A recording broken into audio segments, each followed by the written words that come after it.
want to be someone my wife and family can look up to and serve and protect the community as well. Oklahoma City Police Department has the best academy available, and I thought I want to do something different, but at the same time help other people the way I would want to be helped and be an inspiration. Whenever I was in the middle of high school, that's whenever I really narrowed down. I was like, yeah, I want to go into law enforcement. So I started at Francis Tuttle, and then kind of through their program, that's when I got introduced to the cadet program. This is what I've been called to do. This is what I want to do with my life, and protect people, serve people. Just kind of that mindset, I think, has guided me in this direction. We have a unit of recruiters that help them get ready physically and mentally for the academy, so they can slowly acclimate to academy conditioning. Also building that bond with their class, because at the end of the day, when you're in the academy, teamwork is number one. Today was pretty nerve-wracking at first, I didn't know if I was actually going to pass again, but we did, and excited about what's going to come. I was really nervous. I ran this obstacle course maybe 10 times. I knew I was going to beat it, but my main goal was to try to beat the record. 1 second off, but I'm still proud that I beat my previous time. I know that I'm going to be very shocked, but I'm really excited for it. I feel like I've been waiting years for the day. So. The day before, didn't sleep at all, couldn't. Had too much nerves. We're all just lined up. It's a little cold, and we're just kind of standing there 30 minutes early, and we're like, okay, when are they gonna come out?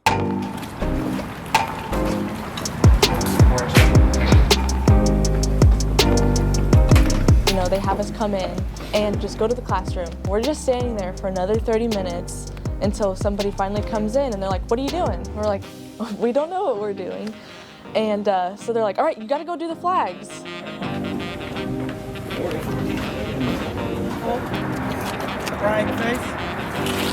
Day one is the day that they're first introduced to the academy atmosphere, and it starts with the honor guard posting colors and an inspection in their business attire. Crew Castillo, ready for inspection. They were inspecting us, and I forgot a lot of things that they were asking us due to the nerves. So all those questions that I've just been done asking?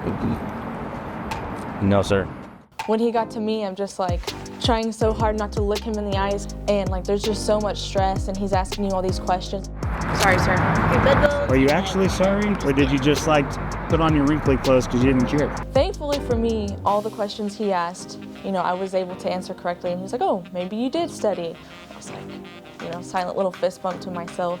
We do everything for a reason from day one all through the academy. The reason behind some of the day one stuff is, in order to be a police officer, you have to deal with stress and high intense situations and be able to make decisions.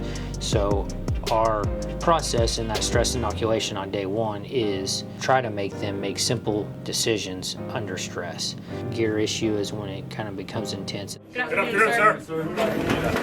There was a box with an envelope on top of it. It told us to take it off from the box, dump the box contents, and we started sorting through things, see if we had everything.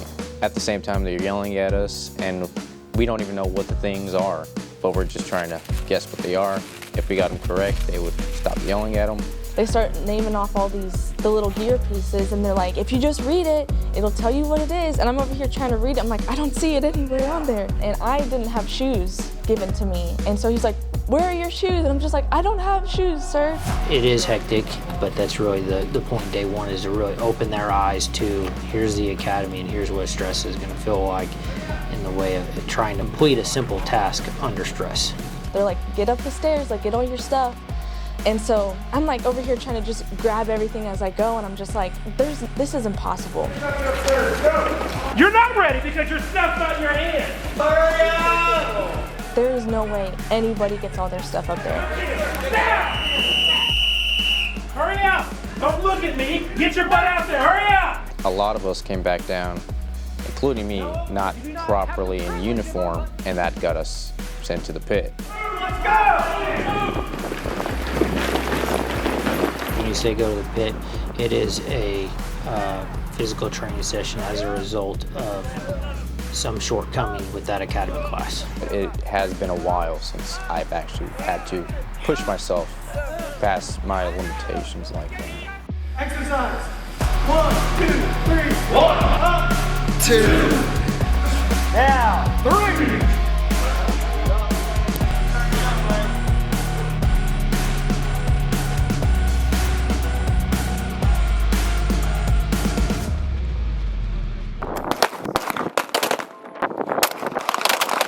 take things back to the most basic level, kind of looking at it as a crawl, walk, run method, starting them out in a classroom, telling them about different techniques before we take them out there and have them start dry. So that way we can make those corrections as we go along. And then we let them do them by themselves, so that way we can see that they're understanding that concept. For me, it kind of was very frustrating at first because I've never handled an actual handgun before. It's mostly just rifles. And handgun, it's way different than a rifle. Every time I would pull the trigger, I would go left and low, which I got it out of the habit. It's still there. It's just a reflex from an explosion going off in your face. You're not used to that. It was nice to get out of the classroom for a little bit. I wasn't too nervous since I had shot a few times before. I'm really hard on myself, especially whenever I know that I can do a really good job or I can be the best. And so there'd be some days I would go out there and I wouldn't shoot very good. And I'm just like, what am I out here doing? It took a while for me to get out of my head until like the last few days even, and I'm just gonna focus on all the stuff that the instructors have told me to do. And so that helps a lot, getting out of my head. Yeah.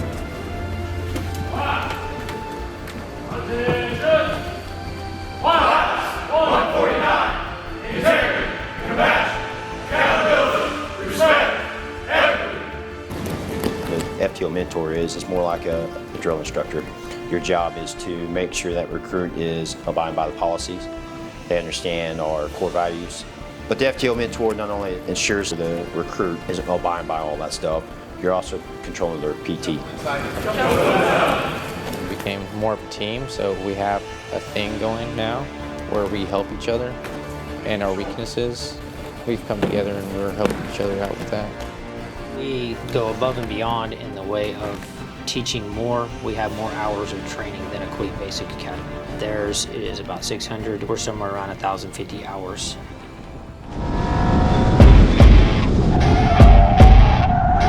LEDT is actually law enforcement driver training.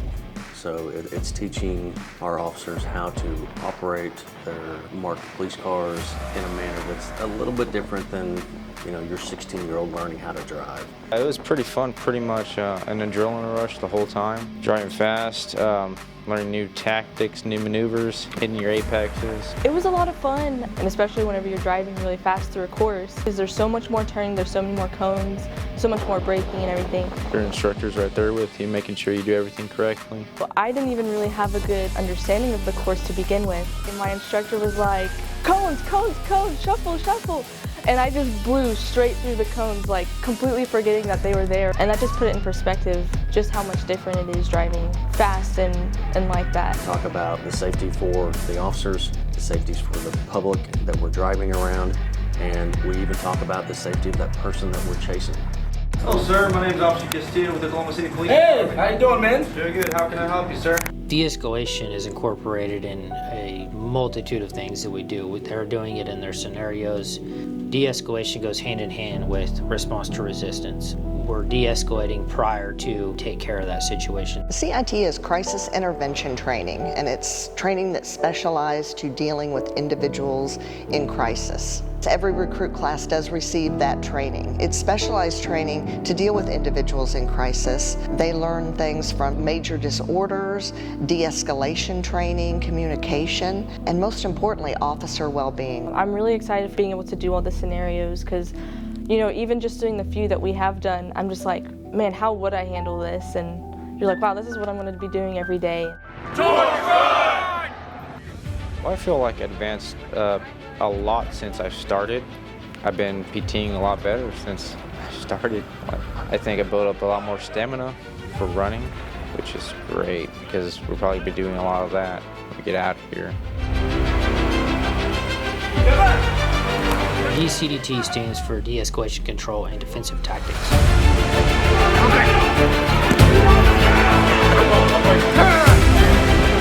The only thing that I'm worried for is just getting injured because we are so far along now, and getting injured is really the major setback. But once we got started, it was a lot of fun and learned a lot of helpful things that will help us in patrol. I think the overall challenge that I'm going to have to face is just bringing it all together. Never wrestled, never did anything. No previous combat experience. That it really taught me a lot of things. Got more experience than I had before, so I feel a lot more confident in that aspect. I am not looking forward to this at all. Anyone's going to carry it has to have an exposure. So that's one reason. But also it's to let them notice the pain that it causes and the uncomfortableness, so they know what they're doing to somebody if they apply that option. Close your eyes. Blink, blink, blink. Blink, blink, blink.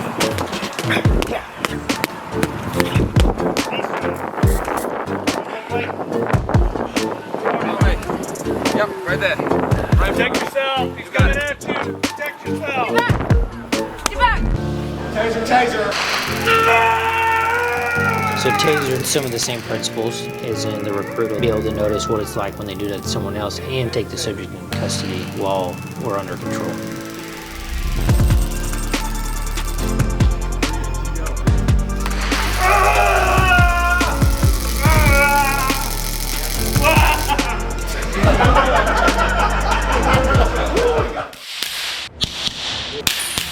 Scenario training has been a part of police work for pretty much my entire career. I've been on 18 years, and I know we've been doing scenario training for the majority of it. The RBT unit kind of morphs and takes all of those factors in, as well as, you know, recognition of state law, recognition of your powers and authority as a police officer, and you're applying it to scenarios that are built out of real-world situations and things that have really happened. So we're allowing officers to kind of experience some of these high-stress situations in a training environment, and then going through and debriefing and allowing them to learn as they're seeing these things, and hopefully they're not seeing it for the first time on the streets. My natural training from the military was trying to kick in, but at the same time they were telling us to slow down, so I really had to get with that. You don't really know what you're running yourself into. It's just quick thinking, and you have to assess the whole situation before just jumping in and making the wrong choice, so a lot of moving parts. But whenever you're with your partners, it's a lot easier. Like, you know that you have their back and they have your back. When something does happen, you're going to be able to handle it. Class 149. Integrity, compassion, accountability, respect, equity. In the academy, it's like raising somebody when they go off. It's like watching them go off to college and face the real world. So when they first get out, seeing them understand what's being taught there and then slowly progressing, and a light bulb click, and then all of a sudden they're being a cop. Well, I feel like I have a whole bunch more knowledge than when I did start in the academy, right? A lot more personal growth as a person, as an individual. You know, I think overall I have a lot more experience than what I had at the beginning. Been having a better relationship with my wife since I started. As a person, become a better father for my kids as well. It feels like a lifetime ago. It's hard to imagine that was just a few months ago. I feel like I'm more aware of what goes on. I'm more confident. The training here, I feel like, has really prepared me. I'm still nervous, but I feel like I have better tools to do what I want to do. Towards the end of the academy, we start letting their reins out and start letting them make more decisions on their own and be more prepared to wear the gray shirt and be out on the street. Thank you all for being here today to celebrate the graduation of Police Academy Class 149. Xerxes Castillo.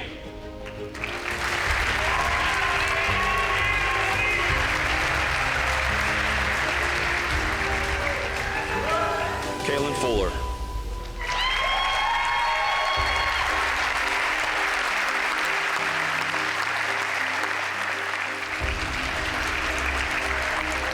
Once they graduate, they begin the FTO program, Field Training Officer program. I consider this a little more hands-on training, as in you're actually out there doing the job. Well, I feel like it did prepare me when I first started the academy. I wasn't very social at all, and now, you know, I'm able to talk to people a lot better. In the academy, it's very robotic, very static, and out here, things can change very quickly. I was doing it for my family, and it looks like I'm doing a good job for them, so. It's real, you know, it's real problems, real people. It's not, you know, just the scenario, you know, it's just a report. It's like, now it's like, okay, like, I'm actually here, I'm actually helping this person. This is a real issue that someone has, and it's my job to go and fix it for them. I've loved every single day that I've been out here.